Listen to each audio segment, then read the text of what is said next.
দুই রাবি ইয়াসির আলী আকবর আলী সেটা long time কোন সময় কিভাবে খেলতে হয়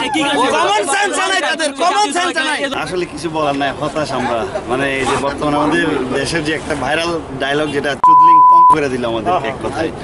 যেমনটা 126 রান এটা কোনো মানে কি হারার মতো টার্গেট ফাইনালের মতো ম্যাচ আছে বোলাররা যেখানে ম্যাচটা এত দূর নিয়ে আসলো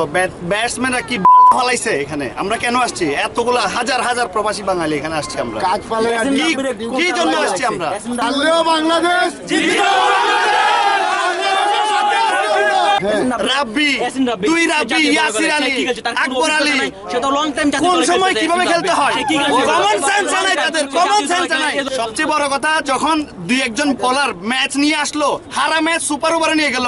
কোন কমন সেন্স নিয়ে এরা সুপার ওভারে বোলারকে ব্যাটসম্যান হিসেবে আজকে যে খেলাটা আমরা দেখছি ভাই এখানে আমরা দেখলাম যে বাংলাদেশের বোলাররাই মনে করেন ব্যাটিং করতেছে আর ওরাই বোলিং করতেছে ব্যাটসম্যানদের কোনো দায়িত্বই নাই 25 বছরের ওয়ারেন্টিযুক্ত দীর্ঘস্থায়ী দরজা প্রোটেক্টর আধুনিক ও মজবুত দরজা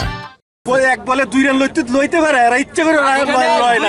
দুই বলে আমাদের 6 রান চলে আসছে আরো 4টা বল ছিল 4টা বলে যদি আমরা 4টা সিঙ্গেলও নিতে পারতাম তাহলে আমাদের কিন্তু মোটামুটি একটা ভালো একটা টার্গেট হইতো কিন্তু দায়িত্বজ্ঞানহীন ব্যাটিং এর কারণে আমরা দুই বলে অল আউট হয়ে গেছি আজকের অনুভূতি প্রথম থেকে ব্যাটিং লাইন বাংলাদেশের অনেকটা ভালো ছিল যাদেরকে দিয়ে বাংলাদেশ আগে যাবে যারা ব্যাটসম্যান তাদেরকে দিয়ে বাংলাদেশ কোনো কিছু পায় নাই ঠিক আছে যারা বোলিং লাস্টে যারা দুইজন বোলিং লিটন মন্ডল আর হলো ওনার নাম যে কি আমি শেষ করে গেছে ওরা যদি ম্যাচটা না করতে পারতো তো বাংলাদেশ তো এমনিতে ডুবে গেছিল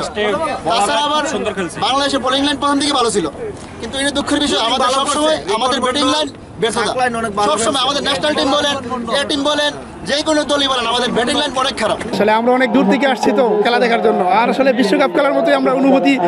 আনন্দ উপভোগ করছি আমরা বন্ধু বান্ধব সবাইকে নিয়ে আসছি এই ফিলিংসটা আসলে অনেক আনন্দকর ও মজাদার করছে বাংলাদেশ আজকে খুব ভালো খেলছে আসলে আমাদের লাক নাই তবে আমাদের যে যারা বল ডিপার্টমেন্ট আছে বলাররা খুব ভালো খেলছে এবং তারা ব্যাটিং পর্যন্ত তারা করছে আসলে আমাদের মূল যে সমস্যাটা হচ্ছে আমাদের batting line up batting line up অনেক চেষ্টা করছে সেটা মানে বলার মতো না তবে আমি মনে করবো যে আমাদের ওভারটাই খারাপ এই কারণে আমরা সুপার ওভারে খেলাতে পারবো এটা আমাদের কোনো কল্পনা ছিল না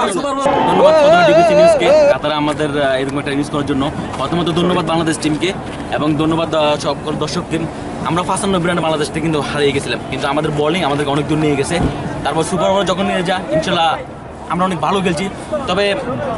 আমার কাছে মনে হচ্ছে যে ইয়াসির রাব্বি সে লং টাইম জাতীয় দলে খেলছে এবং এই দলে খেলছে তার কিন্তু অনেক এক্সপিরিয়েন্স কিন্তু তার দরকার ছিল ভালো একটা কিছু করার কিন্তু সে ভালো কোনো কিছু করে না তাতে আমরা কোনো আশাই করিনি কিন্তু লাস্ট যদি আমরা বাকি 3টা বল খেলতে পারতাম অন্তত আমরা 10 রান আশা করতে পারতাম 10 রান যদি আমরা আশা করলাম তাহলে আমরা ম্যাচ জিততে পারতাম কাতার আমরা জানি যে 2022-তে যে ফিফা ওয়ার্ল্ড কাপটা হয়েছে এবং হোস্ট ছিল কাতার